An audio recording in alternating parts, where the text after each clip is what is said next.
Bismillahirrahmanirrahim. Assalamualaikum warahmatullahi wabarakatuh. Alhamdulillahirabbil alamin. Wassalatu wassalamu ala asrofil anbiya'i wal mursalin. Sayyidina wa maulana Muhammadin wa ala alihi washabihi ajmain amma ba'du. Selamat pagi mahasiswa peserta mata kuliah Perencanaan Keuangan Syariah di Staindo. Semoga kita selalu diberikan kesehatan. Meskipun pandemi COVID, belajar harus tetap semangat, belajar harus tetap berjalan. Perkenalkan, nama saya Sania Rahma, salah satu dosen perbankan syariah yang akan mengampu mata kuliah Perencanaan Keuangan Syariah di Staindo. Beberapa menit ke depan, saya akan menyampaikan materi-materi yang akan Anda terima atau semacam review ketika Anda mengambil mata kuliah Perencanaan Keuangan Syariah. Mata kuliah ini merupakan mata kuliah wajib institusi dengan kode MK MKPBS-7-1, kode kelas 47 RGA, jumlah SKS 3, semester 7, dan sistem perkuliahan daring. Perkuliahan akan dilaksanakan dalam 16 kali pertemuan, di mana 1 kali perkenalan dan orientasi perkuliahan, 1 kali UTS, 1 kali UAS, dan 13 kali pembahasan materi. Saya akan memberikan tugas dalam bentuk esai maupun makalah yang dapat Anda kumpulkan melalui Edlink. Dan adapun poin-poin penilaian meliputi kehadiran 40%, tugas 20%, UTS 20%, dan UAS 20%. Terdapat pengurangan 10 poin jika Anda melakukan kecurangan atau keterlambatan pada perkuliahan yang meliputi plagiasi tugas, UTS, dan UAS. Apa yang akan didiskusikan dalam mata kuliah ini? Dalam mata kuliah ini, kita akan membahas cara-cara dan aturan dalam merencanakan keuangan secara islami.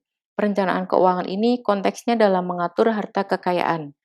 Pengaturan harta kekayaan akan dibahas dari awal mendapatkan kekayaan tersebut, penggunaan kekayaan, penjagaan hingga dalam sistem Islam akan dibahas mengenai pensucian harta dalam bentuk zakat, infak, dan sedekah.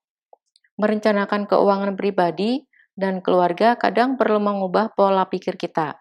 Dimulai dengan mengatur arus kas, membuat tujuan keuangan di masa mendatang, menyusun prioritas-prioritas dalam hidup, dan menerapkannya dengan perencanaan keuangan syariah. Kemudian ciri-ciri perencanaan keuangan syariah yaitu bahwa proses yang dilakukan tidak bertentangan dengan prinsip-prinsip syariah dan berorientasi pada dunia akhirat.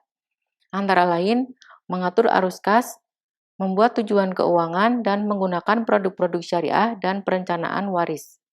Misalnya dalam pengaturan arus kas, kita harus memasukkan alokasi untuk zakat, memprioritaskan pembayaran hutang jika ada, dan mengalokasikan investasi masa depan secara rutin.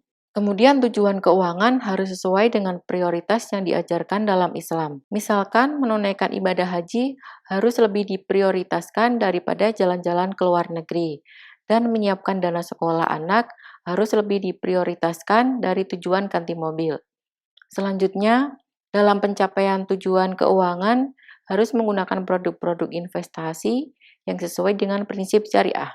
Contohnya suku, deposito syariah, atau reksadana syariah, dan yang terakhir, perencanaan keuangan sebaiknya mencakup perencanaan waris. Sehingga perencanaan waris harus mengikuti aturan waris dalam Islam. Karena perencanaan keuangan syariah terkait dengan tujuan hidup, maka harus direncanakan sebaik mungkin. Diawali dengan menikah, memiliki anak, membeli rumah, memiliki kendaraan pribadi, naik haji, pergi liburan, pendidikan anak, dan kemudian masa pensiun. Seluruh siklus hidup tersebut membutuhkan biaya masing-masing. Nah, disinilah penting perencanaan keuangan syariah. Tetapi jangan lupa bahwa biaya hidup hari ini tidak akan sama dengan biaya hidup yang akan datang karena adanya inflasi. Contohnya di tahun 2002, uang Rp1.000 dapat membeli air susu dengan segelas penuh. Tapi pada tahun 2008 dengan nilai yang sama hanya dapat setengahnya. Dan di tahun 2016 kemungkinan hanya akan mendapatkan seperempatnya saja. Atau untuk yang sekarang bahkan tidak mendapatkan apa-apa. Jadi inflasi adalah suatu proses peningkatan harga-harga secara umum dan terus-menerus berkaitan dengan mekanisme pasar yang dapat disebabkan beberapa faktor. Sejatinya, kita tidak perlu pandai dalam mengatur uang, tetapi kita hanya perlu pandai mengatur diri sendiri dalam menggunakan uang. Kita tidak bisa mengatur harga bahan makanan, akan tetapi kita bisa mengatur menu makanan yang kita konsumsi. Kita tidak bisa mengatur tarif harga listrik dan BBM, tapi kita bisa mengatur pemakaiannya. Kita pun tidak bisa mengatur biaya pendidikan anak kita, tetapi kita bisa menyiapkan dananya sedini mungkin. Banyak hal kecil yang berdampak besar pada keuangan kita, seperti mengajarkan anak ke kamar mandi sejak dini, dapat menghemat biaya popok, mengatur pola makan, dan olahraga rutin juga dapat menghemat biaya kesehatan. Bahkan dengan berhenti merokok pun bisa menghemat uang untuk biaya di masa mendatang.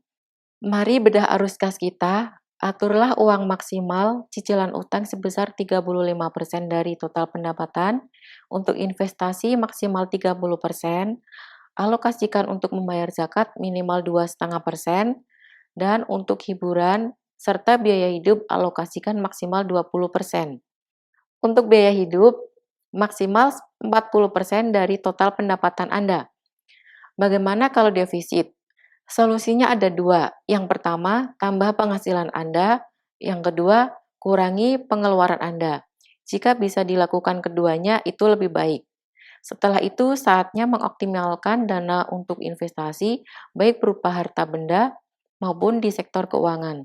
Tapi tetap jangan lupa harus sesuai dengan prinsip syariah. Baik saudara sekalian, pada penghujung di perkuliahan awal yang cukup singkat ini, yang masih dalam taraf kulit, semoga Anda bisa mengenali mata kuliah ini, dan semoga menginspirasi Anda semua.